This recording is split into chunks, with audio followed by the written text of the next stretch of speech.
میرے قریب آ کر بیٹھ گیا اور مجھے یہ کہتے ہیں کہ ہم تمہیں بڑے پیار سے سمجھا رہے ہیں، تم اس چیز کو چھوڑ دو، لیکن میں بس اور اس چیز کو چھوڑ نہیں رہا تھا۔ اچانک سے وہ کہتے ہیں کہ میرے پیچھے سے مجھے ایک رونے کی آواز آئی، اور رونے کی آواز اس طرح تھی کہ جیسے ان کی والدہ رو رہی ہوں، وہ جو بزرگ شخص تھے، اور وہ یہ کہہ رہی ہوں کہ ان کے والد کی ڈیتھ ہو گئی ہے، جلدی کرو تم ادھر سے اٹھ کر آؤ۔ وہ کہتے ہیں کہ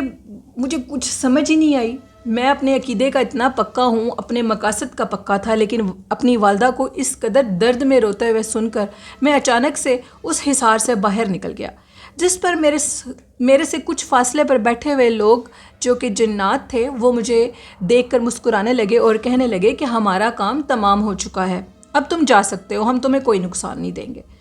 وہ کہتے ہیں کہ وہ بزرگ شخص کہتے ہیں میں پریشان بھی ہوا، میرا چلا ٹھیک جا رہا تھا، لیکن انہوں نے مجھے ادھر مکمل نہیں کرنے دیا۔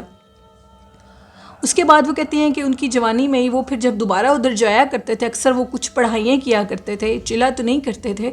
وہ کچھ پڑھائیاں کیا کرتے تھے، جن میں وہ کہتے ہیں کہ میں جب ادھر جاتا تھا تو وہ باقاعدہ طور پہ وہ جو ٹولیاں تھیں مردوں کی،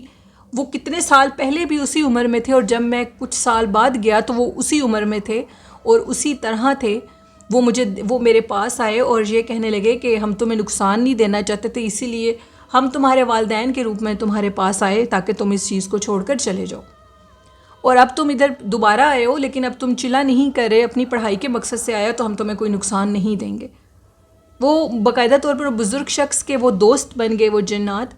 وہ ادھر جاتے تھے ان کے پاس۔ وہ کہتے ہیں کہ باقاعدہ طور پر وہ مجھے بلاتے تھے، اپنے فنکشنز پہ بلاتے تھے، اپنی شادی بیاہ پہ بلاتے تھے، میری دعوت کرتے تھے، وہ بزرگ شخص ان کے پاس جا کر کھانا کھایا کرتے تھے۔ وہ کہتے ہیں کہ ان کے کھانے اتنے مزیدار ہوتے تھے، وہ اسی طرح رہتے تھے، جب ان کے پاس اس طرح کا کوئی انسان آتا تھا جس کو وہ خود پسند کرتے تھے اور اپنا آپ دکھاتے تھے، تو وہ ان کے سامنے انسانی روپ میں آتے تھے۔ ان کی اسی طرح وہ پوری وہ ٹولیاں خیمے لگے ہوتے تھے اور ادھر چارپائیاں بچھی ہوتی تھی، بچے کھیل رہے ہوتے تھے، باقاعدہ طور پہ آگ جلتی تھی، وہاں پر کھانا بنتا تھا۔ وہ کہتے ہیں ان کی ایک اور سب سے بڑی نشانی تھی، ان کے ہاتھ انسانوں کی طرح نہیں تھے، ان کا ایک تھم ہوتا تھا انگوٹھا ہاتھ کا، اور 2 انگلیاں ہوتی تھیں جس سے پہچانا جاتا تھا کہ وہ جنات ہیں۔ ایک وہ نظر ملا کر بات نہیں کرتے تھے، اور دوسرا وہ اس قدر ان کی سردی کے موسم میں بھی ادھر جب وہ چیز اپنا آپ دکھاتی تھی، وہ اس قدر وہ اپنا واضح کرتی تھی، اور گرمائش اتنی شدید ہوتی تھی کہ برداشت سے باہر ہو جاتا تھا ادھر آدھے گھنٹے سے اوپر بیٹھنا۔ وہ کہتے ہیں کہ بہت سے لوگوں نے ادھر چلا کشی بھی کی، بہت سے لوگ وہاں سے نقصان بھی اٹھا کر گئے، اور آج تک اویس کہتے ہیں کہ وہاں پر یہ چیز چلتی آ رہی ہے کہ لوگ اپنے بہت سے عملیات کرتے ہیں اور اس دریا میں آ کر پھینک جاتے ہیں، اور یہ تو اللہ ہی جانتا ہے فائدہ ہوتا ہے کہ نہیں ہوتا، لیکن وہ عملیات کرتے ہیں اور اب ادھر چیزیں پھینکتے ہیں، کیونکہ عامل حضرات بتاتے ہیں کہ فلاں چیز ہے، اس رکاوٹ کو، اس بندش کو، یا اس رکاوٹ بندش کو ڈالنے کے لیے یا ختم کرنے کے لیے آپ دریا میں جا کر چیزیں پھینکیں، فلاں چیز کریں۔ تو بہت سے لوگ ایسے کام بھی کرتے ہیں۔ اکثر ہم لوگ دیکھتے ہیں جب بھی اس دریا کے کنارے پہ جاتے ہیں تو بہت سی ایسی چیزیں، غیر ضروری چیزیں جو کہ انسان پھینکتے ہیں اپنے مقاصد کو پورا کرنے کے لیے، تو وہ ادھر پڑی ہوتی ہیں۔ اور ہم لوگ دیکھتے ہیں اگر آپ چنیوٹ دریا پر آدھی رات کے ٹائم جائیں تو آپ کو واضح طور پر آگ کے کچھ گولے ٹریولنگ کرتے ہوئے ہوا میں نظر آئیں گے، اور وہ ادھر سے ادھر جاتے ہیں، آگ کے بڑے بڑے گولے، اور وہ شعلے کچھ دیر نظر آتے ہیں اور پھر غائب ہو جاتے ہیں۔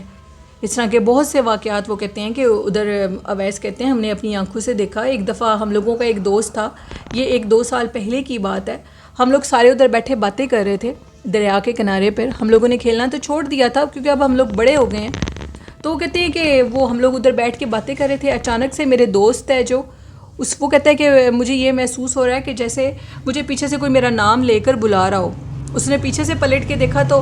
اس کا ایک کلاس فیلو کھڑا ہوا تھا اور وہ اس کو بلا رہا تھا، اس کے ساتھ اس نے باقاعدہ طور پہ بات کی، اس کا کالج فیلو تھا، اور بات کر کے اس نے اس کو یہ چیز بتائی کہ اس طرح تم اس طرح یہ کام کرو۔ تو وہ کہتے ہیں کہ نیکسٹ ڈے جب وہ کالج گیا تو اس نے اپنے اس دوست سے پوچھا کہ تم مجھے ادھر ملنے کے لیے آئے تھے؟ تو اس نے کہا میں تو تمہیں ملنے کے لیے نہیں آیا، میں تو کل شہر سے باہر تھا اور میں آج کالج آیا ہوں۔ تو اس طرح کے بہت سے واقعات ہوتے ہیں۔ وہ پتہ نہیں وہ کیا مخلوق تھی، اس نے اس کو کیا چیز بتائی جو کہ اس کے پیپرز کے دن تھے، اسی طرح وہ اس کا پیپر آیا، وہ کافی حیران ہوا، وہ اس کو کچھ جو نوٹس دے کر گیا تھا وہ لڑکا، اسی طرح اس کا وہ پیپر ہوا۔ اور اس طرح ان جنات نے اس کی مدد بھی کی. وہ لوگوں کو صرف نقصان ہی نہیں دیتے بلکہ وہ لوگوں کا فائدہ بھی کرتے ہیں. اور ہمیں یہ لگتا ہے کہ وہ سب کے سب جنات مسلمان ہیں، کیونکہ جو بزرگ ادھر وہ عمل کر کے آئے تھے ان کے مطابق وہ سب مسلمان جنات تھے. وہ عبادت گزار تھے اور نماز وغیرہ بھی پڑھتے تھے. اب ان بزرگ جو ہستی تھی ان کی ڈیتھ ہو چکی ہے، انہوں نے ان سے دوستی کی، ان سے پیار محبت ان جنات نے بھی کیا اور اس طرح ان کی زندگی بھی ختم ہو گئی.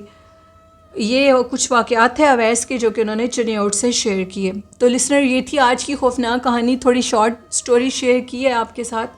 انشاءاللہ جلدی آپ کے ساتھ ایک لانگ سٹوری شیئر کروں گی. بہت سے واقعات میرے لسنرز کے آئے ہوئے ہیں جو میں آپ کے ساتھ شیئر کروں گی. اور میرے اس چینل کو سپورٹ کریں، چینل کو سبسکرائب کریں. حضور نبی کریم صلی اللہ علیہ وسلم پر درود و سلام اور ان کی غلامی کو اپنے اوپر فرض کر لیں تو اللہ پاک آپ کو ضرور کامیابی دے گا. والدین سے بہت محبت کریں، ان کی خدمت کریں، ان کی دعائیں لیں اور نماز قرآن پاک کو پابندی سے پڑھیں. اسی کے ساتھ اپنی ہوسٹ نیلم یاسین کو اجازت دیجیے. اپنا اور اپنے والدین کا بہت سا خیال رکھیے گا. اللہ حافظ.